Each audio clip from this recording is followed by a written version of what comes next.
Hello दोस्तों, हमारे channel में आप सभी की स्वागत है। आखिरी इस वीडियो के माध्यम से जो कि जीके और जीएस का जो कि प्रश्न जो कि करवाने वाले हैं, जो कि सभी एग्जाम के लिए इम्पोर्टेंट रहने वाला है।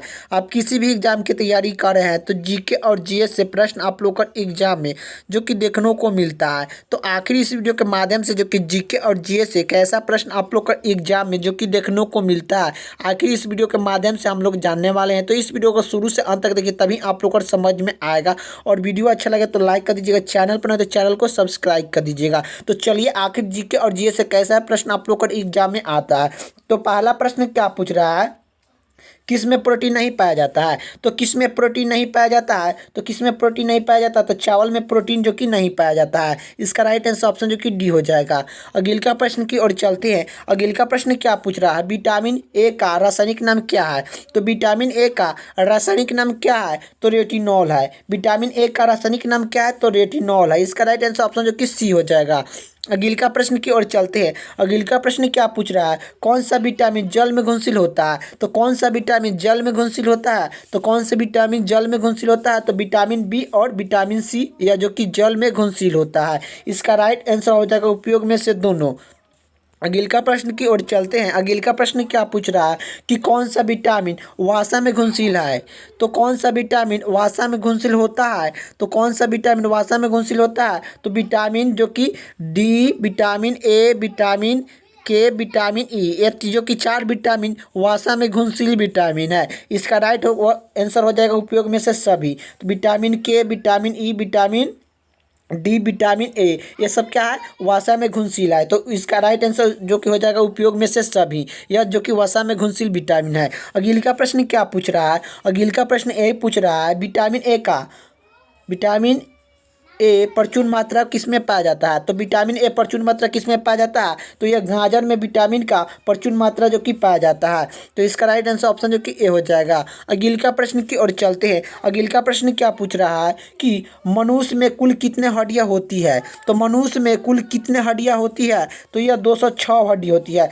इसका राइट आंसर ऑप्शन जो कि ए हो जाएगा। अगले का प्रश्न की ओर चलते हैं। अगले का प्रश्न क्या पूछ रहा है, निम्नलिखित में से किस में प्रोटीन का सबसे अधिक स्रोत पाया जाता है। तो निम्नलिखित में से किस में प्रोटीन का सबसे अधिक स्रोत पाया जाता है, तो यह सोयाबीन में पाया जाता है। इसका राइट आंसर ऑप्शन जो कि ए हो जाएगा। अगले का प्रश्न की ओर चलते हैं। अगले का प्रश्न ए पूछ रहा है कि किस तत्व के कमी के कारण घेघा रोग होता है। तो किस तत्व के कमी के कारण घेघा रोग होता है, तो यह किस तत्व के कमी के कारण जो कि घेघा रोग होता है, तो यह आयोडीन के कमी से घेघा रोग होता है। इसका राइट आंसर ऑप्शन जो कि हो जाएगा। अगले का प्रश्न क्या पूछ रहा है, खासरा रोग का कारण क्या है। तो खासरा रोग का कारण क्या है, तो खासरा रोग का कारण क्या है, तो यह जो कि आप लोग का इसका आंसर आप लोग का कमेंट बॉक्स में बताना है कि खासरा रोग का कारण क्या है। इसका राइट आंसर आप लोग का कमेंट बॉक्स में जो कि आप लोग का बताना है। तो चलिए, यह आप लोग का जो कि कमेंट बॉक्स में इसका आंसर करिए। अगले का प्रश्न क्या पूछ रहा है, छीले हुए सब्जी को धोने से कौन सा विटामिन निकल जाता है। तो छीले हुए सब्जी को धोने से कौन सा विटामिन निकल जाता है, तो यह विटामिन सी। तो छीले हुए सब्जी को धोने से कौन सा विटामिन निकल जाता है, तो विटामिन जो कि सी निकल जाता है। इसका राइट आंसर ऑप्शन जो कि बी हो जाएगा। अगले का प्रश्न की ओर चलते हैं। अगले का प्रश्न क्या पूछ रहा है कि मानव शरीर की सबसे छोटी हड्डी है। तो मानव शरीर की सबसे छोटी हड्डी है तो स्टेपिज, स्टेपिज मानव शरीर की सबसे छोटी हड्डी है। इसका राइट आंसर ऑप्शन जो कि ए हो जाएगा। अगले का प्रश्न क्या पूछ रहा है, अगले का प्रश्न यही पूछ रहा है, मानव शरीर की सबसे बड़ी हड्डी है। तो मानव शरीर की सबसे बड़ी हड्डी है, तो यह फीवर है। इसका राइट आंसर ऑप्शन जो कि हो जाएगा फीमर।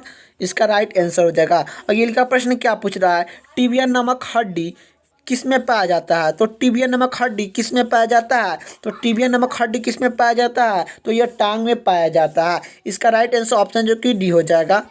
अगले का प्रश्न ए पूछ रहा है कि पेसमेकर का संबंध किससे है। तो पेसमेकर का संबंध किससे है, तो यह हृदय से है। यह पेसमेकर का संबंध किससे है, तो हृदय से। इसका राइट आंसर ऑप्शन जो कि ए हो जाएगा कि पेसमेकर का संबंध किससे है, तो हृदय से।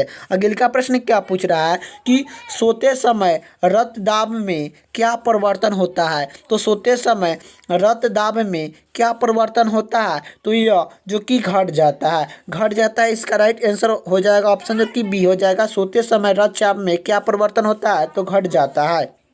अगला प्रश्न क्या पूछ रहा है कि आरएच फैक्ट का नाम किससे संबंधित है। आरएच फैक्ट का नाम किससे संबंधित है, तो यह जो कि आरएच फैक्ट का नाम किससे संबंधित है, तो बंदर से है। इसका राइट आंसर ऑप्शन जो कि सी हो जाएगा।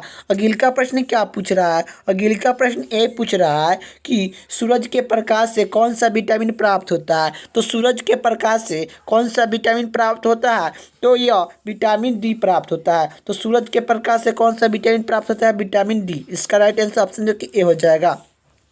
अगला प्रश्न की ओर चलते हैं। अगला प्रश्न क्या पूछ रहा है। अगला प्रश्न ए पूछ रहा है कि मनुष्य की त्वचा किस विटामिन का निर्माण में होता है। तो मानव जो कि आप लोग का बताना है कि मनुष्य का की त्वचा किस विटामिन का निर्माण में होता है, तो यह विटामिन जो कि डी।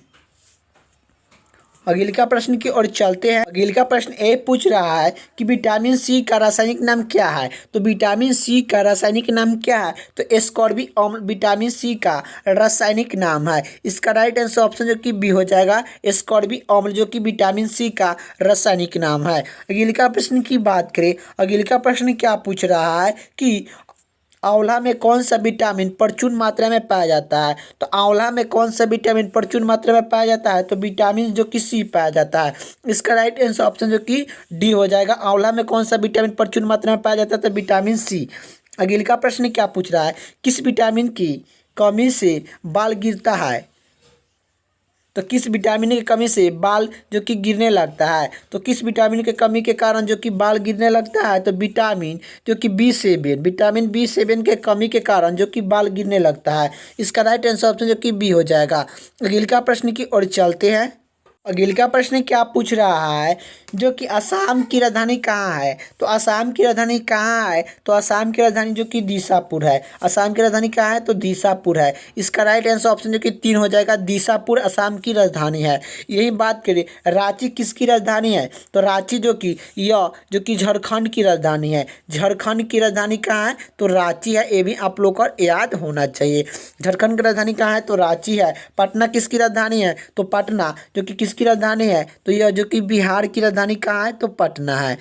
और गांधीनगर किसकी राजधानी है, तो यह जो कि गुजरात की जो कि राजधानी कहाँ है, तो गांधीनगर है। गुजरात की राजधानी कहाँ है, तो गांधीनगर है। गुजरात की राजधानी कहाँ है, तो गांधीनगर है। आप लोग को याद होना चाहिए कि गुजरात की राजधानी कहाँ है, तो गांधीनगर है। और बिहार की राजधानी कहाँ है, तो पटना है। झारखंड की राजधानी कहाँ है, तो रांची है। तो असम की राजधानी कहाँ है, तो दीसापुर है। इसका राइट आंसर ऑप्शन जो कि 3 हो जाएगा। अगला प्रश्न की ओर चलते हैं। अगला प्रश्न क्या पूछ रहा है, भारत की उत्तर से दक्षिण तक की लंबाई कितने है।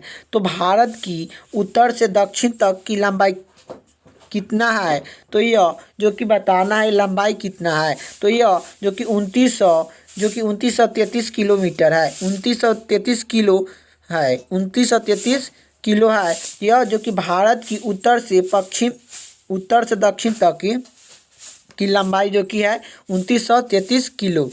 इसका राइट आंसर ऑप्शन जो कि 2 हो जाएगा।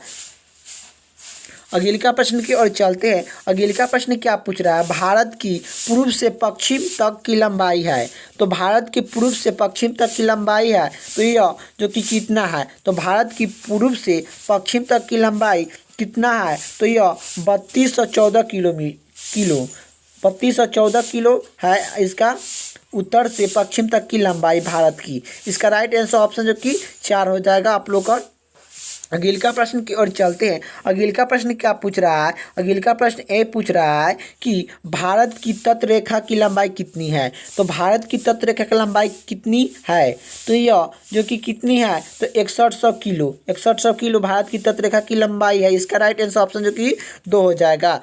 अगला प्रश्न की ओर चलते हैं। अगला प्रश्न क्या पूछ रहा है। अगला प्रश्न ए पूछ रहा है, भारत का क्षेत्रफल 20 में कुल कितने भौगोलिक क्षेत्रफल का कितने हैं।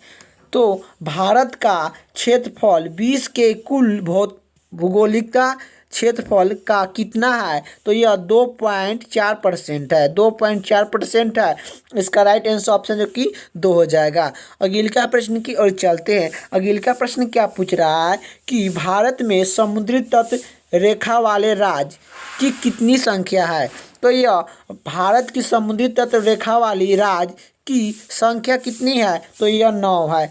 इसका राइट आंसर ऑप्शन जो कि 4 हो जाएगा। अगला प्रश्न की ओर चलते हैं। अगला प्रश्न क्या पूछ रहा है, सबसे लंबी तटरेखा वाला राज्य है, तो सबसे लंबी तटरेखा वाला राज्य है तो यह जो कि गुजरात है। तो सबसे लंबी तटरेखा वाला राज्य कौन है, तो गुजरात है। इसका राइट आंसर ऑप्शन जो कि 2 हो जाएगा।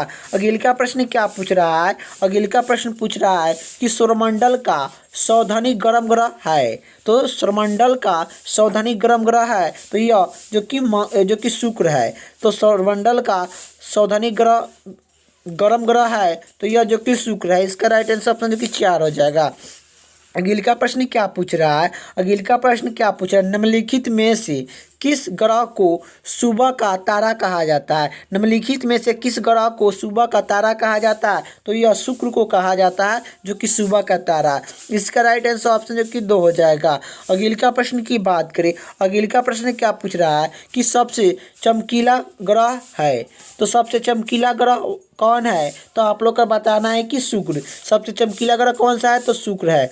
इसका राइट आंसर ऑप्शन जो कि 4 हो जाएगा। अगला प्रश्न क्या पूछ रहा है, अगला प्रश्न क्या पूछ रहा है, संविधान के किस भाग में नीति निर्देशन तत्व का उल्लेख किया गया है। तो संविधान के किस भाग में नीति निर्देशन तत्व का उल्लेख किया गया है, तो यह भाग जो कि भाग चौथा भाग में जो कि नीति निर्देशन तत्व का उल्लेख किया गया है। इसका राइट आंसर हो जाएगा चौथा भाग में जो कि नीति निर्देशन तत्व का उल्लेख जो कि किया गया है। इसका राइट आंसर ऑप्शन जो कि 1 हो जाएगा। अगला प्रश्न की बात करें, अगला प्रश्न क्या पूछ रहा है, वर्तमान में भारतीय संविधान में कुल कितने अनुसूचियां हैं। तो वर्तमान में भारतीय संविधान में कुल कितने अनुसूचियां हैं, तो यह जो कि 12 अनुसूचियां है, 12 अनुसूचियां है। इसका राइट आंसर ऑप्शन जो कि 3 हो जाएगा।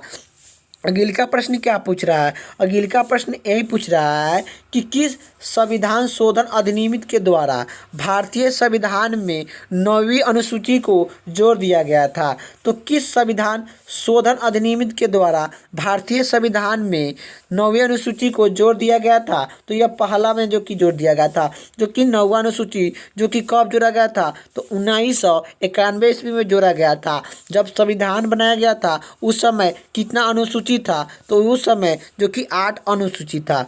कितना अनुसूची था, 8 अनुसूची था। अभी वर्तमान में कितना अनुसूची है, तो यह वर्तमान में जो कि 4 जो कि बढ़कर जो कि 12 अनुसूचियाँ हो गया है। तो पहला अनुसूची 9वां अनुसूची कब जोड़ा गया था, तो यह 1991 ईस्वी में जो कि जोड़ा गया था। यह पहला बार में जो कि जोड़ा गया था। अगला प्रश्न क्या पूछ रहा है कि यह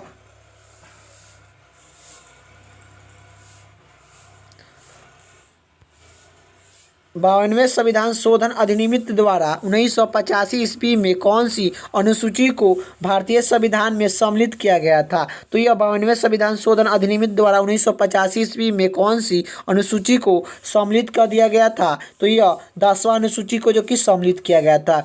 इसका राइट आंसर ऑप्शन जो कि 4 हो जाएगा। अगला प्रश्न की ओर अगला प्रश्न ये पूछ रहा है, संविधान के किस भाग में नागरिकता का उल्लेख है। तो संविधान के किस भाग में नागरिकता का उल्लेख है, तो नागरिकता का उल्लेख संविधान के किस भाग में है, तो भाग 2 में नागरिकता का उल्लेख है। नागरिकता का उल्लेख भाग 2 में है, जो कि भाग 1 में क्या है, तो भाग 1 में जो कि क्या है, तो यह जो कि संघ एवं उस राज्य का क्षेत्र, संघ एवं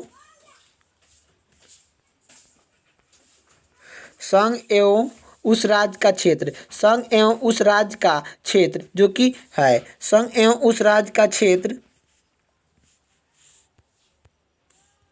संघ एवं उस राज्य का क्षेत्र जो कि पहला भाग में है। दूसरा भाग में नागरिकता के बारे में बताया गया है। और जो कि आप लोग का जो कि तीसरा भाग में क्या है, तो मौलिक अधिकार, क्या मौलिक अधिकार, यह जो कि तीसरा भाग में है, क्या मौलिक अधिकार, यह जो कि तीसरा भाग में जो कि दिया गया है।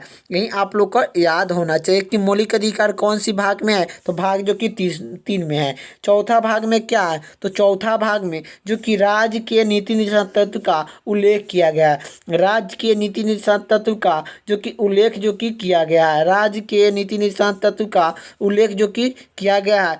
ये भी आप लोग को याद होना चाहिए कि राज्य के नीति निर्देशन तत्व का उल्लेख जो कि चौथा भाग में किया गया है। तो यह संविधान के किस भाग में नागरिकता का उल्लेख है तो भाग 2 में इसका राइट आंसर ऑप्शन जो कि 2 हो जाएगा। अगले का प्रश्न की बात करें, भारत के संविधान का निर्माता किसे माना जाता है? तो भारत के संविधान के निर्माता किसे माना जाता है? तो डॉक्टर भीमराव अम्बेडकर को भारत का संविधान के निर्माता माना जाता है। इसका राइट आंसर ऑप्शन जो कि आप लोग का जो कि 4 हो जाएगा। अगले का प्रश्न क्या पूछ रहा है कि संविधान पंडुकी लिखित समिति निम्नलिखित में से कौन सा सदस्य नहीं था? तो पंडुकी समिति, संविधान में पंडुकी समिति का निम्नलिखित में से कौन सा सदस्य नहीं था? तो यह जो कि पंडित जवाहरलाल नेहरू पंडुकी समिति का सदस्य जो कि नहीं थे। इसका राइट आंसर ऑप्शन जो कि ए हो जाएगा। अगले का प्रश्न क्या पूछ रहा है, भारत का संविधान लागू कब हुआ? तो भारत का संविधान लागू हुआ था तो भारत का संविधान 26 जनवरी 1950 को लागू हुआ था। 26 जनवरी 1950 को भारत का संविधान लागू हुआ था। आखिर जो कि भारतीय संविधान दिवस कब मनाते हैं? तो भारतीय संविधान दिवस कब मनाते हैं? तो भारतीय संविधान दिवस कब मनाते हैं? तो यह 26 नवंबर को भारतीय संविधान दिवस जो कि मनाते हैं। इसका राइट आंसर हो जाएगा। तो इसका राइट आंसर ऑप्शन जो कि हो जाएगा 26 जनवरी 1950 को भारत का संविधान लागू हुआ। इसका राइट आंसर ऑप्शन जो कि 2 हो जाएगा। अगले का प्रश्न की बात करें, अगले का प्रश्न क्या पूछ रहा है, भारत एक है तो भारत है एक तो भारत है एक तो यह धर्मनिरपेक्ष राष्ट्र है। भारत है एक धर्मनिरपेक्ष राष्ट्र है। इसका राइट आंसर ऑप्शन जो कि 3 हो जाएगा। अगले का प्रश्न क्या पूछ रहा है, कार आज़ाद किसे कहा जाता है? तो कार आज़ाद किसे कहा जाता है? तो कार आज़ाद किसे कहा जाता है? तो मोहम्मद अली जिन्ना को कार आज़ाद कहा जाता है। इसका राइट आंसर ऑप्शन जो कि ए हो जाएगा। अगले का प्रश्न की ओर चलते हैं। अगले का प्रश्न क्या पूछ रहा है कि महात्मा गांधी की हत्या कब हुई थी? तो महात्मा गांधी की हत्या कब हुई थी? तो महात्मा गांधी की हत्या जो कि कब हुई थी? 30 जनवरी 1948 ईस्वी को महात्मा गांधी की जो कि हत्या हुई थी। इसका राइट आंसर ऑप्शन जो कि बी हो जाएगा। अगले का प्रश्न की ओर चलते हैं। अगले का प्रश्न क्या पूछ रहा है? अगले का प्रश्न ए पूछ रहा है। अगले का प्रश्न यही कह रहा है कि किसने कहा था कि तुम मुझे खून दो और मैं तुझे आज़ादी दूंगा? किसने कहा था कि तू मुझे खून दो मैं तुझे आज़ादी दूंगा? यह जो कि किसने कहा था? तो किसने कहा था कि तू मुझे खून दो मैं तुझे आज़ादी दूंगा? तो यह सुभाष चंद्र बोस ने जो कि कहे थे। सुभाष चंद्र बोस का जो कि 3 नारा है कि जय हिंद, क्या जय हिंद के नारा किसने दिया था? जय हिंद के नारा सुभाष चंद्र बोस ने जो कि दिए थे। दिल्ली चलो, क्या दिल्ली चलो, दिल्ली चलो के नारा किसने दिया था? सुभाष